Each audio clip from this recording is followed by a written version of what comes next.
Hey everyone, let's talk about I, Daniel Blake. It is a film by acclaimed independent English director Ken Loach, and it is about a man who has worked most of his life as a carpenter, but for the first time ever, after suffering a heart attack at the age of 59, requires help from the state, requires welfare benefits, and is shocked when he is informed that he is denied employment and denied support allowance from a system that is especially designed to give financial support to people who are having difficulty finding a job, either due to illness or disability, despite his doctor considering him unfit for work. He crosses paths with Katie, a single mother with 2 young children, who also ends up in a similar situation where she is denied welfare benefits, and for them, the only way they could escape being crammed up in a little room in a hostel for homeless people in London was to accept a flat here in Newcastle, which is a city they are completely unfamiliar with. So you can kind of guess what starts happening. They befriend each other, they start bonding, they start helping each other out. This is very good for Katie and her children since they don't have a man in their lives,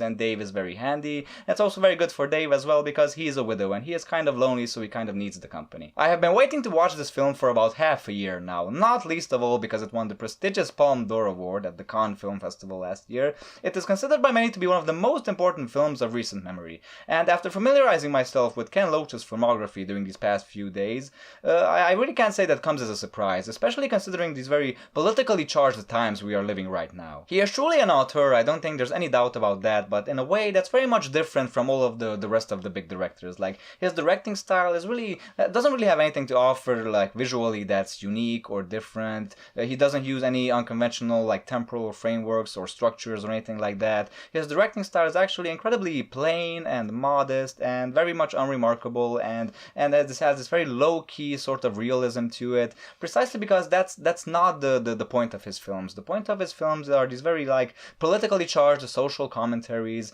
He makes films that are fueled very much by his very socialist ideals. He tells stories about injustice and about mistreatment of the impoverished, of the helpless, of the defenseless. Now, what makes this film you would otherwise probably consider to be pretty depressing actually somewhat enjoyable and entertaining, despite that the situation is quite dire and bleak, to say the least.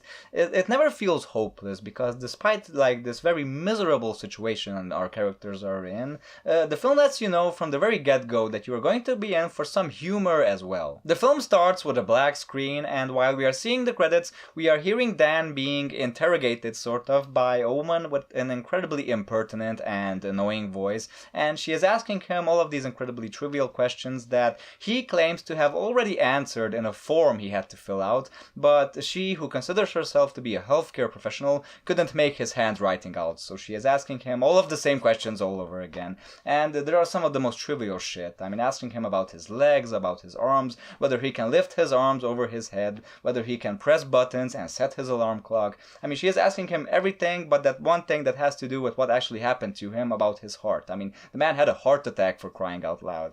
And the situation is pretty funny, the dialogue is pretty funny, and it's actually quite sad what's happening here, but it's played out in a very humorous fashion, so the film sets its tone pretty perfectly here. And the film continues to be somewhat humorous even after that. I mean, in the beginning, after he goes home and he tries to call this welfare company or agency or whatever the hell it is, he has to wait like almost 2 hours until someone eventually answers him on the phone, and only to find out that he hasn't gained enough points on that form he had to fill out to be able to get those welfare benefits. And he has, what is this? Is this like a game? Is this like football? I mean, isn't my doctor enough? Isn't my doctor telling me that I'm unfit for work enough? I have to actually like play this fucking game of yours? Of course he has the possibility to dispute this, but when he goes to the welfare agency, they say to him that he can only do this online because everything is digital by default, as they say. And his comeback to that is just perfect. He says that I'm pencil by default, motherfucker.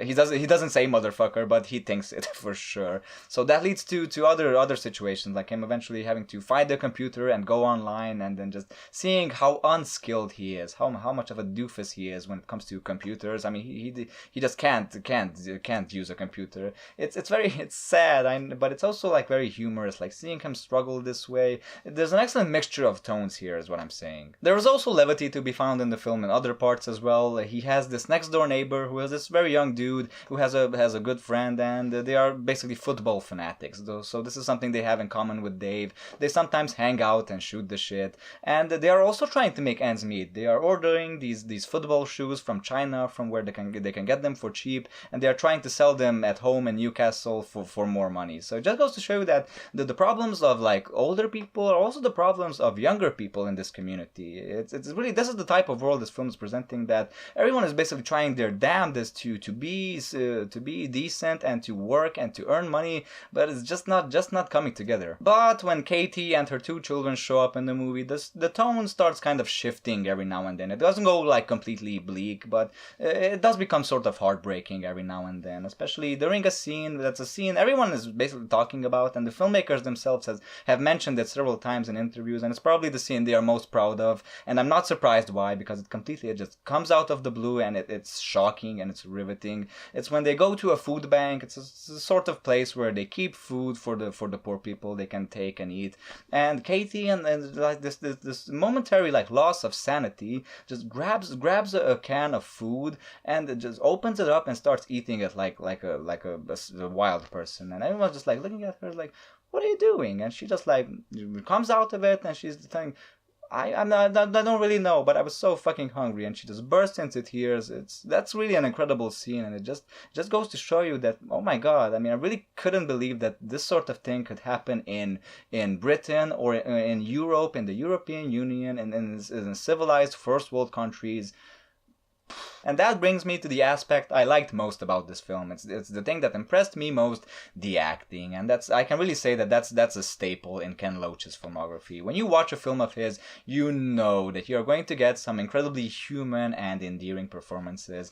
And that also probably has to do is because of the way he directs. I mean, I don't know if he directed all of his films this way, but this film, I mean, the actors repeatedly said that they didn't get all the script at once. They got like pieces of it, like a few pages, those very pages that they filmed during that day of filming. They shot the whole movie in chronological order, and Dave Johns, the guy playing Dan, said that this helped him immensely in being able to like really get into the character, to really feel like he is living the character, and he really doesn't know like what's going to come like the day after, like just like in real life, you know. And that's pretty incredible, considering that he is a stand-up comedian. He is not an actor, he is a performer. That's obvious, but this is his first film, and man, he and also Haley, the woman playing Katie, who is only like 28 years old. I think she is, maybe it's not her first movie, but she is also like pretty in the beginning of her career. Both of them really have very good chemistry. Both of them really give this very endearing performance. Man, great job. Another thing I found interesting about the film is the cinematography, or lack of cinematography, and lack of tone. And that's because this film is incredibly plain, incredibly atonal. Everything is like gray. The camera is very static. It doesn't really move. And at first that kind of irritated me. It kind of took me a while to get used to it, but eventually I got it. It suits the story very well, because you feel like this visual style of the film is just sucking all of the life out of the story. But that's exactly what the story is about. It's about this system that's basically a lie. It's a fraud. It's intended and is designed to help you, but instead it does the complete opposite. It sets you on this roller coaster. It sets you on this very vicious circle. It doesn't leave you any open doors, and instead of helping you, it just takes away your dignity, takes away your self-esteem. And the fact that they wanted to tell this story in such a simplistic way, I think really works, because this is a story about people, about very decent people who at the end of the day, no matter how hard they try, all they have left is each other. So this is a very simple film, but one that's also incredibly resonant and poignant. And I'm really not surprised that people are drawn to this film the way they are. I'm really not surprised they are talking about it. They should be talking about it. This is a subject that needs to be told, that people need to find out about if they haven't already. This is not something that's only happening in England. It's something that's happening all across Europe, in every single country.